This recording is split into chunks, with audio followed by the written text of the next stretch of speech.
को शुरू करते हैं। बहुत समय पहले की बात है। एक विशाल साम्राज्य था जहाँ पर एक प्रतापी राजा विक्रम सिंह शासन करता था। उसके पास सब कुछ था, धन दौलत, महल, सैनिक, प्रजा का आदर। लेकिन एक चीज की कमी उसके जीवन में गहरी खलती थी। उसकी दो रानियां थीं, रानी मंदाकिनी और रानी मोहिनी। दोनों बेहद सुंदर थीं, लेकिन दोनों ही निसंतान थीं। शादी को कई वर्ष बीत चुके थे। हर बार राजवैद्य और ज्योतिषी उपाय बताते, यज्ञ कराए जाते, लेकिन संतान सुख राजा और उसकी रानियों के भाग्य में लिखा ही नहीं था। शुरुआती वर्षों में राजा विक्रम सिंह धैर्य रखता रहा। उसने रानियों को सांत्वना दी, लेकिन धीरे धीरे उसकी आंखों में एक उदासी गहराने लगी। महल में रौनक थी, लेकिन बच्चों की किलकारियां न होने के कारण वह अधूरी सी लगती थी। प्रजा के बीच भी कानाफूसी शुरू हो गई थी कि उनके राज्य को उत्तराधिकारी कौन संभालेगा। यह विचार राजा के हृदय पर बोझ की तरह चढ़ता गया। एक दिन राजा ने मन हल्का करने के लिए नगर भ्रमण का निश्चय किया। वह अक्सर वेश बदलकर अपने राज्य में घूमता था ताकि प्रजा का हाल जान सके। उस दिन भी उसने साधारण वस्त्र धारण किए और कुछ सैनिकों के साथ नगर भ्रमण पर निकल पड़ा। शहर की गलियों में घूमते हुए जब वह नगर के बाहरी हिस्से तक पहुंचा तो उसकी नजर एक छोटे से खेत पर पड़ी। वहां एक गरीब किसान गोपाल हल चला रहा था और उसके साथ एक युवती खेत में काम कर रही थी। युवती की आयु 20 वर्ष से अधिक न रही होगी। वह साधारण कपड़ों में थी, लेकिन उसके चेहरे की मासूमियत और मेहनत करते समय उसके माथे पर चमकती पसीने की बूंदें जैसे किसी हीरे की चमक से कम न लग रही थीं। उसकी बड़ी बड़ी आंखों में एक अद्भुत आकर्षण था। राजा उस दृश्य को देखता ही रह गया। वह युवती किसान गोपाल की बेटी सुमन थी, जो अपने पिता के साथ खेतों में काम करती थी। उसकी सुंदरता और उसकी सहजता ने राजा को मोह लिया। राजा ने तुरंत अपने सेनापति को संकेत किया और धीरे से कहा, इस लड़की का नाम पता करो और उसके पिता से कहो कि राजा स्वयं उससे विवाह करना चाहता है। सेनापति तुरंत किसान के पास पहुंचा। किसान गोपाल और उसकी बेटी सुमन उस समय हल चलाने और बोझा उठाने में व्यस्त थे। सेनापति ने अपनी भारी आवाज में कहा, सुनो किसान, तुम्हें भाग्य ने एक बड़ा अवसर दिया है। हमारे महाराज विक्रम सिंह ने तुम्हारी बेटी को देखा है और वह उससे विवाह करना चाहते हैं। किसान गोपाल चौंक पड़ा। उसके हाथ से फावड़ा छूट गया। उसने घबराते हुए कहा, हम तो गरीब लोग हैं। महाराज ने मेरी बेटी में ऐसा क्या देखा? राजमहल की शोभा तो राजकुमारियां और राजघराने की कन्याएं होती हैं, फिर मेरी बेटी? सेनापति ने हंसते हुए कहा, राजा ने तुम्हारी बेटी को देखा है और उन्हें वह पसंद आ गई है। महाराज का आदेश है और उनकी इच्छा का सम्मान करना ही उचित होगा। युवती सुमन भी यह सुनकर सन्न रह गई। उसने कभी कल्पना भी नहीं की थी कि राजा उससे विवाह का प्रस्ताव देंगे। उसके मन में भय भी था और विस्मय भी। किसान गोपाल ने कांपते हुए कहा, महाराज की इच्छा सर्वोपरि है। अगर यह उनका निर्णय है तो मुझे क्या आपत्ति हो सकती है? लेकिन उसकी आवाज लड़खड़ा गई। कुछ ही दिनों में महल में विवाह की तैयारियां होने लगीं। नगर भर में ढोल नगाड़ों की आवाज गूंज उठी। लोग आश्चर्यचकित थे कि राजा ने एक साधारण किसान की बेटी सुमन को अपनी तीसरी रानी चुन लिया। दो रानियां मंदाकिनी और मोहिनी पहले से थीं और दोनों ही यह समाचार सुनकर जल भुन गईं। उन्हें यह विवाह अपने लिए अपमानजनक लगा, लेकिन राजा की आंखों में फिर से चमक लौट आई थी। वह तीसरी रानी सुमन से विवाह कर अत्यंत प्रसन्न था। विवाह के कुछ ही समय बाद महल में परिवर्तन दिखाई देने लगा। कुछ महीनों बाद यह समाचार पूरे राज्य में फैल गया कि नई रानी सुमन गर्भवती है। यह सुनते ही दोनों पुरानी रानियों का हृदय ईर्ष्या और क्रोध से भर गया। जिस सुख से वे वंचित थीं, वही सुख अचानक तीसरी रानी को मिल गया। समय बीतता गया और अंततः महल में एक राजकुमार का जन्म हुआ, जिसका नाम आर्यन रखा गया। राज्य भर में उत्सव मनाया गया। लोग खुशी से झूम उठे कि अब राज्य को उत्तराधिकारी मिल गया है। राजा अपने पुत्र को देखकर भाव विभोर हो उठा। उसकी गोद में अब वह किलकारी थी, जिसकी कमी उसे सालों से खल रही थी। लेकिन इसी खुशी के बीच महल की गहराइयों में विषैले बीज अंकुरित होने लगे। पहली और दूसरी रानी के चेहरे पर हंसी थी, लेकिन दिल में आग सुलग रही थी। वे अक्सर तीसरी रानी सुमन को ताने देती, तुम्हें क्या पता राजमहल के तौर तरीके? तुम तो किसान की बेटी हो। इस वैभव में रहना तुम्हारे बस की बात नहीं। तीसरी रानी इन बातों को सुनकर चुप रहती। वह जानती थी कि उसकी हैसियत पर सवाल उठाए जा रहे हैं, लेकिन उसके लिए उसका पुत्र और राजा का प्रेम ही पर्याप्त था। परंतु रानियों की ईर्ष्या यहीं नहीं रुकी। धीरे धीरे उन्होंने षड्यंत्र रचना शुरू कर दिया। एक दिन दोनों रानियों ने गुप्त रूप से एक वैद्य को बुलाया, जो विषों के ज्ञान में निपुण था। उससे उन्होंने एक ऐसा विष प्राप्त किया जो धीरे धीरे शरीर को भीतर से खोखला कर देता था। इसे खाने वाला व्यक्ति तुरंत नहीं मरता, बल्कि दिन ब दिन कमजोर होता जाता है और अंततः मृत्यु के मुंह में चला जाता है। उन्होंने योजना बनाई कि यह विष तीसरी रानी के भोजन में मिलाया जाए। महल की एक दासी कमली को उन्होंने अपने पक्ष में कर लिया। दासी कमली वही थी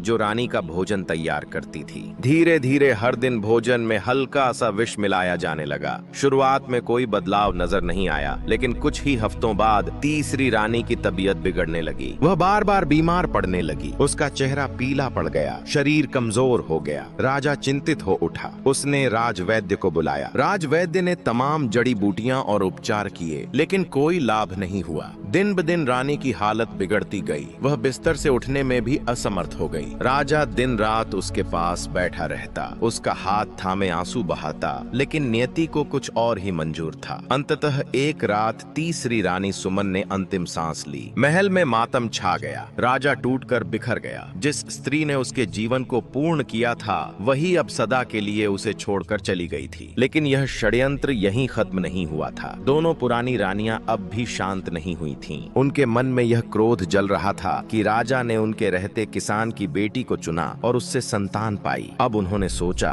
जब तक राजा जीवित है, वह हमारे अपराध पर पर्दा डाल सकता है। अगर उसे भी रास्ते से हटा दिया जाए तो राज्य हमारे नियंत्रण में आ जाएगा। धीरे धीरे राजा के भोजन में भी वही विष मिलना शुरू हुआ। शुरू में तो किसी को शक न हुआ, लेकिन कुछ ही दिनों बाद राजा की सेहत गिरने लगी। उसका शरीर थकान से भर जाता, चेहरा फीका पड़ जाता और आंखों की चमक गायब होने लगी। राजवैद्य बार बार जड़ी बूटियां देता, लेकिन हालत सुधरने के बजाय और बिगड़ती जाती। राजा सोचता था कि यह शायद रानी की मृत्यु का दुहक है जो उसे भीतर से तोड़ रहा है, पर असली वजह वह जहरीला षड्यंत्र था जिसकी भनक उसे नहीं थी। महल के गलियारों में अब एक अजीब सा सन्नाटा फैलने लगा। सैनिकों और दासियों के बीच फुसफुसाहट थी कि महाराज पहले जैसे नहीं रहे। दोनों पुरानी रानियां बाहर से बड़ी सहानुभूति दिखाती, लेकिन भीतर ही भीतर उनके चेहरे पर संतोष की हल्की सी मुस्कान छुप नहीं पाती। वे जानती थीं कि जैसे जैसे राजा कमजोर होगा, सत्ता उनकी मुट्ठी में आती जाएगी। कुछ ही महीनों में राजा का शरीर इतना दुर्बल हो गया कि वह दरबार लगाने की ताकत भी खो बैठा। वह पलंग पर पड़ा रहता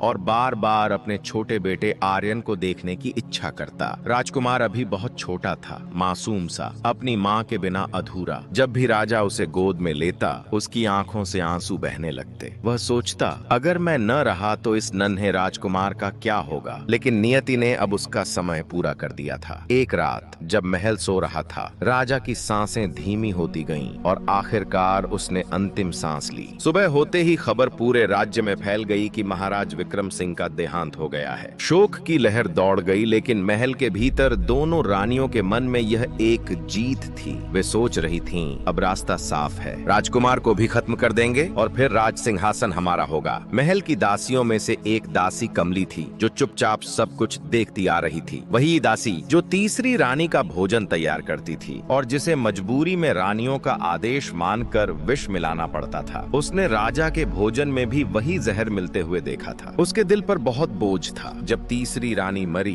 तब से उसका मन अपराध बोध से जल रहा था। अब राजा की मौत के बाद उसे साफ समझ में आ गया कि अगला निशाना छोटा राजकुमार है। वह रात भर सो न सकी। उसके दिल में डर और करुणा दोनों थे। उसने सोचा, अगर मैंने अब कुछ न किया तो यह मासूम बच्चा भी मारा जाएगा। मैं गुनहगार होते हुए भी इस पाप में और नहीं डूब सकती। मुझे इसे बचाना ही होगा। अगली रात जब पूरा महल सन्नाटे में डूबा था और दोनों रानियां अपने कक्षों में सो रही थीं, वह दासी कमली चुपके से राजकुमार के कक्ष में गई। छोटा सा राजकुमार आर्यन पालने में सो रहा था। दासी ने कांपते हाथों से उसे उठाया और आंचल में छुपा लिया। फिर वह बिना आवाज किए महल के पीछे वाले दरवाजे से बाहर निकल पड़ी। रात घोर अंधेरी थी। हवा में सन्नाटा पसरा था। दासी कमली तेजी से भागती गई। उसके पैर कांप रहे थे, पर उसके भीतर एक अजीब सी शक्ति थी जो उसे आगे बढ़ा रही थी। वह जानती थी कि अगर पकड़ी गई तो मौत तय है,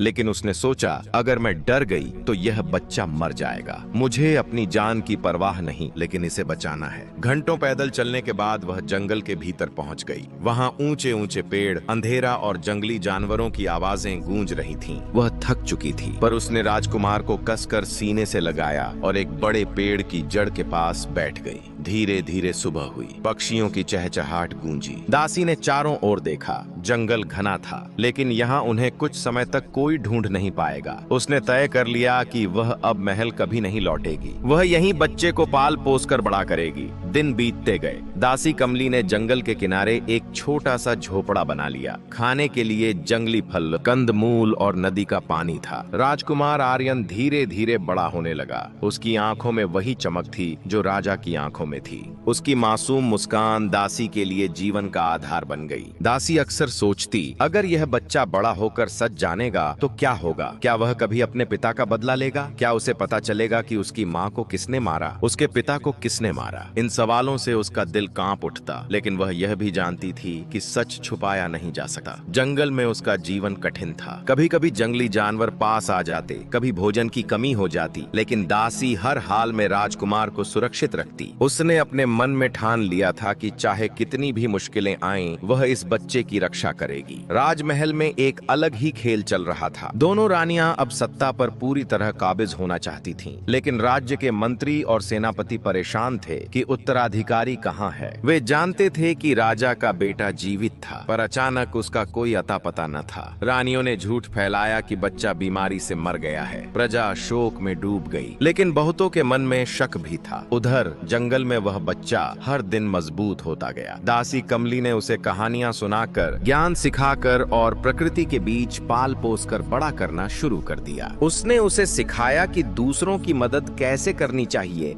और सच्चाई का रास्ता कभी नहीं छोड़ना चाहिए। साल दर साल गुजरते गए। राजकुमार आर्यन अब समझदार होने लगा था। उसकी आंखों में अक्सर यह सवाल उठता कि उसका असली परिवार कौन है, उसका जन्म कहाँ हुआ था। दासी उसके सवालों से बचने की कोशिश करती, लेकिन एक दिन सच सामने आना ही था। और उस दिन जब दासी कमली ने उसे सब कुछ बताया, कैसे उसकी माँ सुमन को जहर देकर मारा गया, कैसे उसके पिता विक्रम सिंह को भी धीरे धीरे मार दिया गया और कैसे उसे भी मारने की योजना थी, तो राजकुमार की आंखों में आंसू उमड़ आए, लेकिन साथ ही उनमें दृढ़ता की आग भी जलने लगी। उसने दासी का हाथ थामा और कहा, तुमने मेरी जान बचाई, मैं तुम्हारा ऋणी हूँ, लेकिन अब समय आ गया है कि मैं अपने पिता की गद्दी वापस लूं और अपने माँ बाप की हत्या का बदला चुकाऊं। उस रात जंगल की खामोशी में राजकुमार आर्यन ने अपने मन में प्रतिज्ञा की कि एक दिन वह राजमहल लौटेगा, वह न्याय करेगा और सच सामने लाएगा। और यही प्रतिज्ञा उसकी आने वाली कहानी की नींव बन गई। राजमहल में राजा की मृत्यु और राजकुमार के गायब हो जाने के बाद दोनों रानियों ने अपने लिए एक नई चाल चली। वे जानती थीं कि राज्य बिना राजा के लंबे समय तक नहीं चल सकता। प्रजा धीरे धीरे सवाल उठाने लगी थी और मंत्री तथा सेनापति दबाव डाल रहे थे कि कोई योग्य शासक चाहिए जो गद्दी संभाले। दोनों रानियों ने मिलकर यह निर्णय लिया कि वे विवाह करेंगी ताकि उनके पतियों में से कोई एक राजा बन सके और राज्य का संचालन हो सके। राज्यसभा में यह घोषणा हुई और शीघ्र ही दोनों रानियों के विवाह राजघराने के बाहर के प्रभावशाली राजकुमारों से कर दिए गए। इन विवाहों के माध्यम से राज्य की गद्दी को स्थायित्व मिला और दोनों रानियां अपने अपने पतियों के साथ पुनः शक्ति और ऐश्वर्य में डूब गईं। समय बीतता गया और दोनों रानियों ने एक एक पुत्री को जन्म दिया। रानी मंदाकिनी की पुत्री का नाम इंदिरा और रानी मोहिनी की पुत्री का नाम मालती रखा गया। महल में किलकारियां गूंजने लगीं, लेकिन ये किलकारियां उस सत्य को छुपाने के लिए थीं, जिसे वे गहराई से जानती थीं कि असली उत्तराधिकारी तो कहीं बाहर जीवित है। साल गुजरते गए, वे पुत्रियां बड़ी होने लगीं।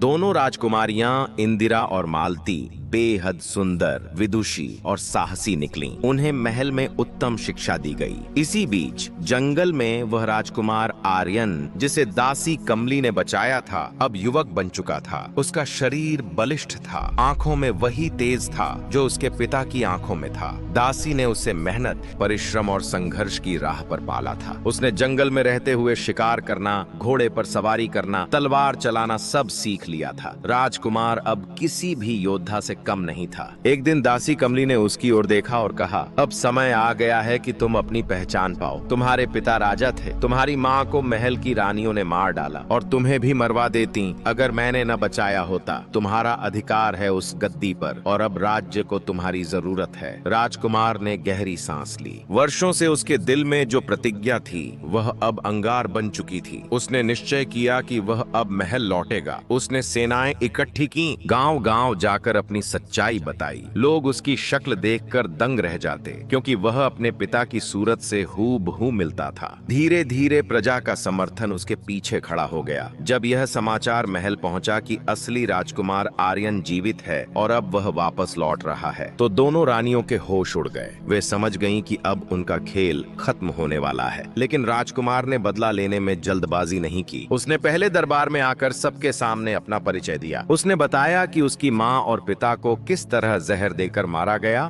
और कैसे दासी कमली ने उसे बचाया। दरबार में बैठे मंत्री और सेनापति सन्न रह गए। उन्होंने तुरंत उसकी बात को सच माना, क्योंकि वे भी वर्षों से इस षड्यंत्र पर शक करते आ रहे थे। अब महल में एक नई समस्या खड़ी हो गई। राजकुमार लौट आया था और असली उत्तराधिकारी वही था, लेकिन दोनों रानियां अब भी शक्तिशाली थीं और उनकी पुत्रियां विवाह योग्य हो चुकी थीं। राजकुमार ने सोच समझकर चाल चली। उसने कहा, अगर तुम्हें लगता है कि तुम्हारी पुत्रियां राजघराने की प्रतिष्ठा बचा सकती हैं, तो मैं उनसे विवाह करूंगा। इससे तुम्हारी प्रतिष्ठा भी बनी रहेगी और मैं भी अपने अधिकार पर बैठ सकूंगा। लेकिन याद रखना, यह विवाह मेरे बदले की शुरुआत होगी। रानियां पहले तो हंसी, उन्होंने विवाह को स्वीकृति दी। भव्य आयोजन हुआ। दोनों राजकुमारियों इंदिरा और मालती का विवाह उसी राजकुमार आर्यन से कर दिया गया। यह विवाह देखने के लिए पूरा राज्य उमड़ पड़ा। लोग खुश थे कि अब राज्य का असली उत्तराधिकारी लौट आया है। विवाह के बाद राजकुमार गद्दी पर बैठा। अब वह राजा आर्यन था, लेकिन यह सिर्फ सत्ता का प्रश्न नहीं था, यह न्याय का प्रश्न भी था। धीरे धीरे उसने अपनी शक्ति और प्रभाव से दोनों रानियों को उनके असली स्वरूप में दिखाना शुरू किया। पहले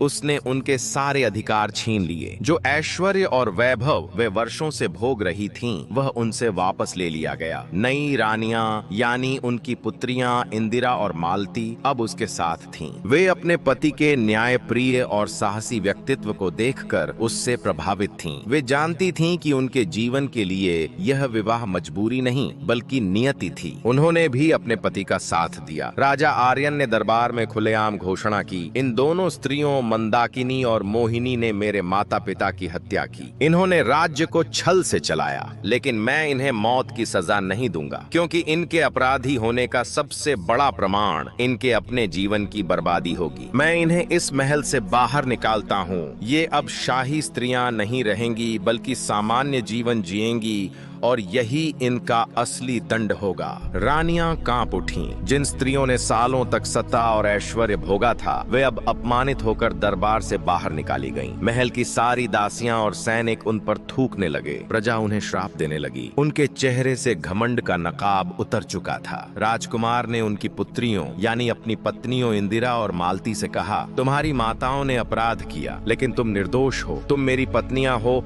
और इस राज्य की महारानियां हो। तुम मेरे साथ रहोगी और मेरे साथ न्याय और धर्म की राह पर चलोगी। दोनों राजकुमारियां रो पड़ी। उन्होंने कहा, हम अपने पति और इस राज्य की सेवा में हमेशा तुम्हारे साथ रहेंगी। हम अपनी माताओं के पाप का प्रायश्चित तुम्हारे साथ धर्मपूर्ण जीवन जीकर करेंगी। इस तरह राज्य में एक नया युग शुरू हुआ। असली राजा आर्यन गद्दी पर बैठा। अपराधियों को उनकी औकात दिखाई गई और प्रजा ने चैन की सांस ली। वह राजकुमार जो कभी जंगल में छुपकर पला था, अब एक न्याय प्रिय और महान राजा बन चुका था। उसकी कथा पीढ़ी दर पीढ़ी सुनाई जाने लगी कि कैसे एक सच्चे उत्तराधिकारी ने छल कपट और पाप के साम्राज्य को न्याय और धर्म से समाप्त कर दिया।